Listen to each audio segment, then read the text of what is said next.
I still remember the day I proposed to Alina. It was raining, light, warm drops falling like the universe itself had been waiting for the moment. She said yes, with tears in her eyes and a trembling voice that said more than just words ever could. I believed her. I believed in us. We'd been together for 3 years. College sweethearts. Everyone knew us as the couple that just worked. I was the safe one, the guy with a plan. She was the dreamer, the fire, the heart. I never questioned how we fit together, only that we did. So when she hesitated for a second, barely noticeable, before slipping the ring onto her finger, I pushed the doubt aside.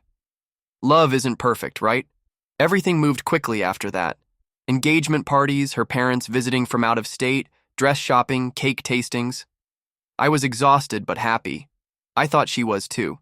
Until he came. Back, Daniel. I didn't know much about him at the time, just that he was her first. First kiss, first heartbreak, first everything. I'd seen old pictures of them tucked away in a dusty box she once tried to hide. I never asked too many questions. Why dig up ghosts? But when he returned to town, newly single, still devilishly handsome, and suddenly working at the same publishing house as Alina, things shifted. I noticed it in the way her smile faltered whenever his name came up, the way she started working late more often, or how her phone screen would light up with his name and she'd turn it over quickly. I wasn't stupid. I felt it. I just didn't want to believe it. Then one Friday night, 3 weeks before our wedding, she didn't come home. I called her, texted her, nothing. Around midnight, I finally got a message. I'm sorry. I need to figure things out, please. Don't hate me. And just like that, she was gone. My world shattered. One moment I was planning a future with her, the next she was chasing a man who left her years ago. The silence in our apartment was unbearable. Her scent still lingered on the pillow. Her toothbrush still stood beside mine like nothing had changed, but everything had. I didn't see her again for weeks, and when I finally did, she was walking hand in hand with Daniel at a local cafe, her face lit with that same smile she used to give me. My heart didn't just break. It cracked wide open and poured out everything I had tried to hold in. I could have broken down. I could have lashed out, made a scene, begged her to come back. But I didn't. Instead, fate threw something else my way. It started with a knock on the door. "Hi," said the woman standing in front of me, hair pulled into a messy bun, holding a small box. "I'm Emma, Daniel's sister. Alina asked me to drop off a few of her things." She was calm, awkwardly polite, and looked like she hated every second of standing there. I took the box silently, expecting her to turn and leave. But she didn't. "She shouldn't have done it like that," Emma said, her voice low. "You didn't deserve it." I blinked. "Thanks, I guess." She hesitated, then offered a small, tired smile. "I know what it's like, being the one left behind." That's how it started. The conversations, the check-ins. The strange, quiet bond of two people who had both been crushed by the same couple. Funny how pain can bring strangers together. Emma wasn't anything like Alina. Where Alina was all poetry and passion, Emma was calm, sarcastic, and brutally honest. She didn't sugarcoat things, didn't fake smiles to keep the peace. And weirdly, that became comforting. At first, we only talked because of the weird connection we shared. Her brother had stolen my fiancé. We'd meet at a coffee shop, at first just once or twice.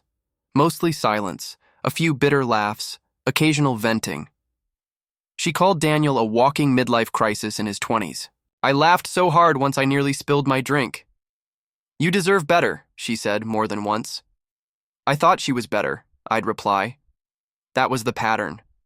Pain shared in pieces, traded back and forth like old coins neither of us wanted. Then one day, something changed. It was a Wednesday. I remember because I was supposed to have my final suit fitting that day. Instead, I ended up at Emma's apartment, helping her fix a leaking kitchen pipe, which I had no clue how to fix, by the way. We ended up on the floor, Soaked, frustrated, and laughing like idiots. You ever think the universe just hates romantics? She asked, looking up at the cracked ceiling. Maybe it just hates us, I said. She turned to me then, a strange look on her face. You know what I think? I raised a brow. What? I think sometimes the people we think are our forever are just lessons. Brutal, necessary, painful lessons. I didn't respond, mostly because I was thinking about how I used to picture growing old with Alina, and how I didn't even remember what her laugh sounded like anymore. From that day on, we saw each other more. Not in a romantic way, at least not at first. We were just two broken people trying to survive the wreckage of love.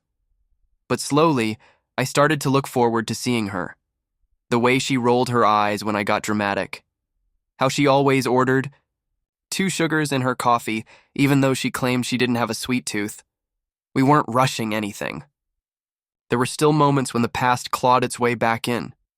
One night, I found Alina's old journal while cleaning out the closet. I didn't mean to read it, but I did. The last entry was written 2 days before she left. I don't know why I feel this way. I love him. I do. But when Daniel walked in, it was like my past grabbed me by the throat. What if I'm making a mistake marrying someone safe when my heart is still unfinished business? It stung. It confirmed what I had suspected all along. I was her second choice, the safe guy, the backup plan. I nearly texted her that night, just to say how much it hurt, just to let it out. But instead, I called Emma. She picked up on the first ring. You okay? No, I said. Not really. I'll be there in 15. And she was. She brought junk food, bad rom-coms, and didn't ask questions. She just existed beside me, the kind of presence I didn't know I needed. That night, while the credits rolled on some dumb movie neither of us paid attention to, I turned to her. I think I'm starting to feel something. For you. She didn't look surprised. No. You don't think it's too soon? Too messy? She smiled, gently, for once. All good things start messy. Just ask any newborn. I laughed. It wasn't love yet, not fully. But it wasn't nothing either. The world didn't suddenly fix itself. I still ran into Alina sometimes, her eyes wide with guilt, Daniel never far behind.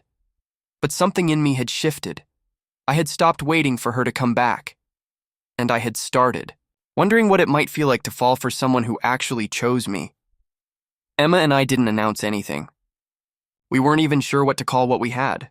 Friends, companions in heartbreak, 2 emotionally wrecked people leaning on each other. Probably all of the above.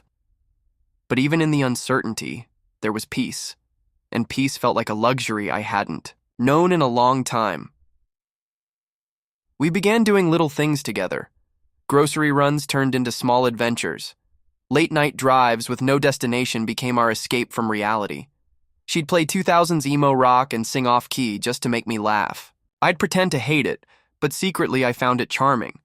We avoided talking about Alina and Daniel, mostly, until we couldn't anymore. It was a Sunday morning, and Emma and I were sitting on my apartment balcony, watching people walk their dogs. She was wearing one of my hoodies. It fit her awkwardly, and she looked adorable in it, though she'd never admit that. You know, she said, holding her coffee, they're planning to move in together. I blinked. Who? She gave me a look. Right. Dumb question. Daniel and Alina, she clarified. He told Mom last night. She called me right after. I didn't respond right away. The news didn't hit like I thought it would. No sting, no gut punch, just a hollow silence. Maybe I'd already mourned that chapter. Emma watched me carefully. Are you okay? Yeah. I think so, I said honestly. Are you okay? She scoffed softly. Honestly? I stopped expecting anything good from Daniel years ago. He's impulsive, breaks things, then walks away like they were never important. I spent half my childhood cleaning up after his messes. I looked at her then, really looked at her. How many times had she buried her own feelings under a calm mask just to hold everyone else together? "Emma," I said quietly, "I don't want to be another mess you have to clean up." She smiled sadly. "You're not. You're the first thing that doesn't feel like a disaster." That stuck with me. Later that week, we kissed for the first time. It wasn't planned. It wasn't fireworks or slow-motion music. It was quiet, hesitant. She had just walked me to my door, and I leaned in without thinking. She didn't pull away. Afterward, we both stood there, awkward as hell. "I'm not good at this," she whispered. "Me neither," I said, but her hand was in mine, and for once, that was enough. Things weren't perfect. Of course not. We still carried scars. Sometimes I'd see Alina in a crowd and freeze. Sometimes Emma would flinch when someone brought up her brother's name. We were still healing, but this time we weren't doing it alone. Then came the wedding invite. Not ours. Theirs. Alina and Daniel. A cream-colored envelope showed up in my mailbox. My name scrawled in handwriting I knew too well. Emma got one too. We sat in her kitchen, both invites on the table between us like ticking bombs. "Is this some kind of sick joke?" I muttered, staring at it. Emma didn't say anything for a while. Then suddenly she laughed, cold and sharp. "He wants me there so he can look good in front of the family." She probably just wants to prove she's happy. "You want to go?" I asked, half joking. She paused, then looked up with a strange glint in her eye. "Actually, yeah, I do." "What? Why?" She leaned back, arms crossed. "Because nothing would piss them off more than seeing the two of us walk in together." I raised a brow. "You're serious?" "Dead serious." Part of me thought it was a terrible idea. The other part, the one still aching to bury the past, loved the idea of facing them not as the discarded ones, but as something stronger. So, we RSVP'd. Together. Neither of us had any idea just how wild that wedding day was going to get. The day of the wedding arrived like a storm pretending to be sunshine. Emma wore a black dress. Not out of mourning, not exactly, but it sent a message. She wasn't here to smile politely and clap at false fairy tales. I wore a dark gray suit, sharp, simple, and formal. We looked like we were attending a funeral more than a celebration, and, honestly, it kind of felt like one. The venue was a countryside estate, fancy, polished, painfully romantic. White flowers everywhere, people buzzing in polite laughter, soft music floating through the air like everything was picture perfect. Except it wasn't. Emma squeezed my hand as we walked up the stairs to the entrance. "You sure about this?" I asked her. "Too late now," she said, smirking. "We RSVP'd. We're basically part of the guest list scandal now." Inside, people turned to look at us. Not just a glance, real looks. The whispers started almost immediately. Some recognized me as the guy Alina had once been engaged to. Others recognized Emma as Daniel's sister. And then there were those who knew both of us and quickly connected the dots. We were the ghosts of ex-lovers past. We found our seats, second row, close enough to feel uncomfortable. Emma leaned in and whispered, "Remind me to punch him if he gives a speech about destiny. Or second chances." I tried not to laugh, but the tension was building inside me like pressure behind glass. Then, the ceremony started. Soft piano music, bridesmaids in pale pink, groomsmen faking charm. Then came Daniel, looking smug in a tailored tux. And finally, Alina appeared at the top of the aisle in a flowing white dress, her hair done in soft waves, veil tucked delicately behind one ear. She looked beautiful. I'll give her that. But all I saw was a stranger dressed in the skin of the woman I used to love. When she caught sight of me, she stumbled for half a second, barely noticeable. But I saw it. So did Emma.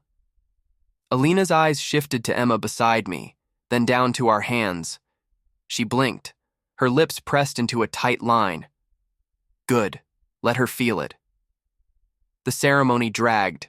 Generic vows, promises of forever. The kind of stuff people say when they think love can erase the mess they made to get here. By the time the officiant said, "You may now kiss the bride," I had gone numb. The reception was worse. The fake laughter, the toasts, the people pretending this wasn't built on betrayal and recycled emotions. Emma and I stood near the bar watching it unfold like a bad play. "I give it a year," she muttered. "You're generous," I replied. Then Alina walked over. Alone. "Hi," she said softly, looking at me. Emma straightened beside me, jaw tight. "Hi," I said flatly. She looked unsure, maybe even a little sad. "I didn't know you'd bring someone." I tilted my head. "You sent 2 invites, why wouldn't I?" Her eyes flicked to Emma. "Hi, Emma." Emma gave her a tight smile. "Alina." Silence stretched between us like a tripwire. I just wanted to say, Alina began, "I never meant to hurt you, either of you." Emma raised an eyebrow. "And yet here we are." Alina flinched, but I wasn't in the mood to coddle her. "I loved you," I said quietly. "I would have given you everything. You didn't just leave. You ran backward to someone who broke you before. And now you want closure?" Alina swallowed hard. "No, I wanted to know if you're happy." I looked at Emma. She looked at me, and for the first time in a long time, I could answer that question honestly. "Yeah," I said. "I am." Alina nodded slowly, but the smile she gave me didn't reach her eyes. She looked away, blinking fast. "You two look good together," she said before walking off. Emma leaned in. "You okay?" I nodded. "Actually, yeah, better than I thought I'd be." And for the first time, standing in the middle of a wedding that should have broken me, I felt something unexpected. Peace. But life wasn't done twisting the knife. Just yet, because a week later, Daniel would do something that would turn everything upside down again. It started with a phone call at 7 a.m. Emma was in the shower, and I was groggy, scrolling through nothing on my phone when the screen lit up, with an unfamiliar number. Normally I'd ignore it, but something in my gut told me to answer. "Hello?" A pause. Then, Is this Mason?" I froze. That voice. I hadn't heard it since the wedding. "Alina?" She sighed, shaky and tired. "I'm sorry for calling you like this. I didn't know who else to talk to." I sat up slowly. "What's going on?" There was a pause. I could hear her trying not to cry. "It's Daniel. He left." I blinked. "What do you mean, left?" "Packed a bag last night. Said he couldn't do this. That the wedding was a mistake. That he didn't love me the way I thought he did." There it was. The cycle. The exact damn pattern Emma had warned me about. He'd done it again. Broke something, walked away, left someone else to clean up the mess. "He said he was still in love with someone else," Alina whispered. My heart sank. Not out of pity for her, but because I already knew what was coming next. "He said it. Might be Emma." I sat there, silent, as the shower turned off in the background. I couldn't wrap my head around it. Daniel, the man who stole my fiancée, now suddenly claiming to have feelings for his own sisters. What? Her support. System? Her only genuine connection? It didn't make sense. Or maybe it did. Maybe he hated the idea that Emma had finally found peace, and he wanted to drag her back into his storm. "He came by our place yesterday," Alina added quietly. "Said he wanted to talk to her. Said it wasn't fair that she was with you." That hit differently. "What the hell is wrong with him?" I muttered. "I don't know," she said. "But I thought you should know before he tries to stir up more chaos." I thanked her and hung up, just as Emma walked out of the bathroom with a towel in her hair, humming some old indie tune. She looked at me. "You look like someone told you the apocalypse is ahead of schedule." I took a deep breath. "Your brother left Alina." She blinked. "Again?" What happened this time? The mirror told him he was too perfect for marriage. I didn't smile. There's more, I said. He told her, he's in love with you. Emma froze. Then, slowly, she shook her head, lips parting in pure disbelief. You're kidding. I wish. She sank onto the edge of the bed, staring at the floor like it might start offering answers. That man is sick, she muttered. He can't stand not being the center of everything. And now he's trying to wedge himself into the one part of my life he's never been allowed to touch. I sat beside her. You think he'll come here? She looked at me, eyes sharp and steady. I hope he does. I've got a lot to say. And he did. That night. Right around 9 p.m., a knock on the door sent a chill down my spine. I opened it to find Daniel standing there. Hair messy, shirt half buttoned, eyes wild with the kind of confidence that only comes from delusion. Hey, bro, he said like we were old friends. Can we talk? Emma appeared behind me, arms folded tight across her chest. I'm not your bro, I snapped, and she doesn't want to talk to you.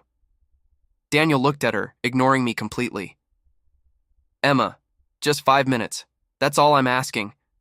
She stepped forward, brushing past me, but not to let him in, to slam the door right in his face. 5 minutes too many, she said through the wood. We listened to his footsteps fade away, and then silence. But even silence has a way of haunting you when you know a storm is still brewing, because Daniel wasn't done, and what he did next would leave scars we never saw coming.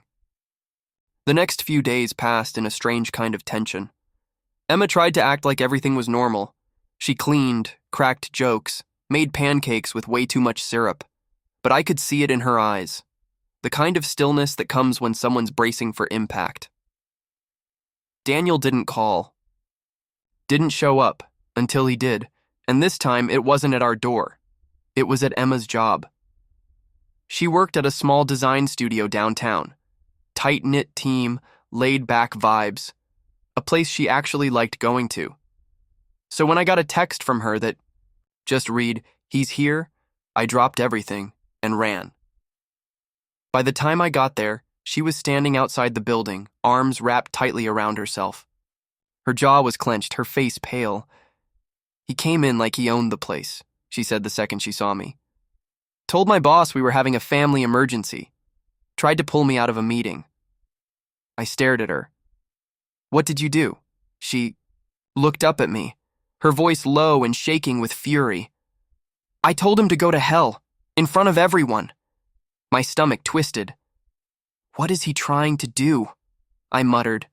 Emma pulled out her phone and handed it to me. He left this after I kicked him out. It was a voice message. I hit play.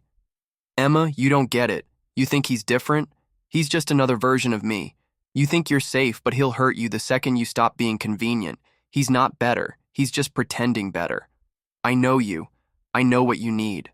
Don't throw away what's real for a guy playing hero. My blood boiled. He wasn't just desperate. He was trying to undermine me. Paint me as the same coward he saw in his own reflection. Emma took her phone back. I'm done playing nice. He wants a reaction.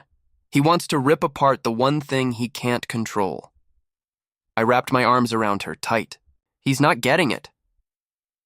But I knew Daniel. Knew the way his mind worked. He wasn't going to back off just because we told him to. He'd take it further. He always did. The final straw came 2 nights later.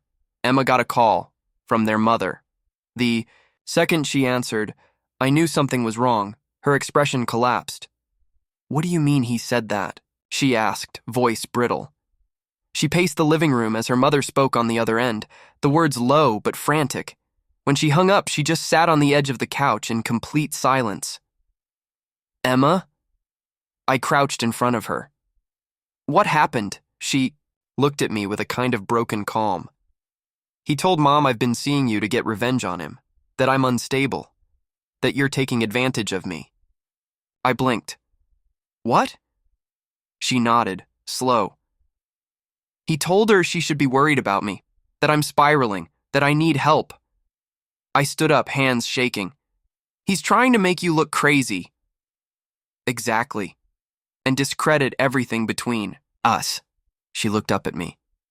Mason, I don't think he's just being petty anymore. I think he wants to ruin my life. And the worst part? I believed her, because Daniel wasn't just heartbroken. He wasn't just jealous. He was dangerous when he felt powerless. I sat down beside her and took her hand. Then we end this. For real. Emma nodded. We didn't sleep that night. Instead, we talked, really talked, for hours, about our pasts, our fears, what we wanted going forward. And by morning, one thing was clear. We couldn't keep dancing around what we were. We had something real, something worth protecting. So we made a choice. We were going to fight for it. The next few days passed in a strange kind of tension. Emma tried to act like everything was normal. She cleaned, cracked jokes, made pancakes with way too much syrup. But I could see it in her eyes, the kind of stillness that comes when someone's bracing for impact. Daniel didn't call, didn't show up until he did, and this time, it wasn't at our door. It was at Emma's job. She worked at a small design studio downtown, tight-knit team, laid-back vibes, a place she actually liked going to. So when I got a text from her that, "Just read he's here," I dropped everything and ran. By the time I got there, she was standing outside the building, arms wrapped tightly around herself. Her jaw was clenched, her face pale. "He came in like he owned the place," she said the second she saw me. "Told my boss we were having a family emergency. Tried to pull me out of a meeting." I stared at her. "What did you do?" She looked up at me, her voice low and shaking with fury. "I told him to go to hell, in front of everyone." My stomach twisted. "What is he trying to do?" I muttered. Emma pulled out her phone and handed it to me. "He left this after I kicked him out." It was a voice message. I hit play. "Emma, you don't get it. You think he's different? He's just another version of me. You think you're safe, but he'll hurt you the second you stop being convenient. He's not better. He's just pretending better. I know you. I know what you need. Don't throw away what's real for a guy playing hero." My blood boiled. He wasn't just desperate. He was trying to undermine me, paint me as the same coward he saw in his own reflection. Emma took her phone back. "I'm done playing nice. He wants a reaction. He wants to rip apart the one thing he can't control." I wrapped my arms around her tight. He's not getting it. But I knew Daniel, knew the way his mind worked. He wasn't going to back off just because we told him to. He'd take it further. He always did. The final straw came 2 nights later. Emma got a call from their mother. "Bye." Second she answered, I knew something was wrong. Her expression collapsed. "What do you mean he said that?" she asked, voice brittle. She paced the living room as her mother spoke on the other end, the words low but frantic. When she hung up, she just sat on the edge of the couch in complete silence. "Emma?" I crouched in front of her. "What happened?" She looked at me with a kind of broken calm. "He told Mom I've been seeing you to get revenge on him, that I'm unstable, that you're taking advantage of me." I blinked. "What?" She nodded, slow. "He told her she should be worried about me, that I'm spiraling, that I need help." I stood up, hands shaking. "He's trying to make you look crazy." "Exactly. And discredit everything between us." She looked up at me. "Mason, I don't think he's just being petty anymore. I think he wants to ruin my life." And the worst part? I believed her because Daniel wasn't just heartbroken. He wasn't just jealous. He was dangerous when he felt powerless. I sat down beside her and took her hand. Then we end this. For real. Emma nodded. We didn't sleep that night. Instead, we talked, really talked, for hours, about our pasts, our fears, what we wanted going forward. And by morning, one thing was clear. We couldn't keep dancing around what we were. We had something real, something worth protecting. So we made a choice. We were going to fight for it.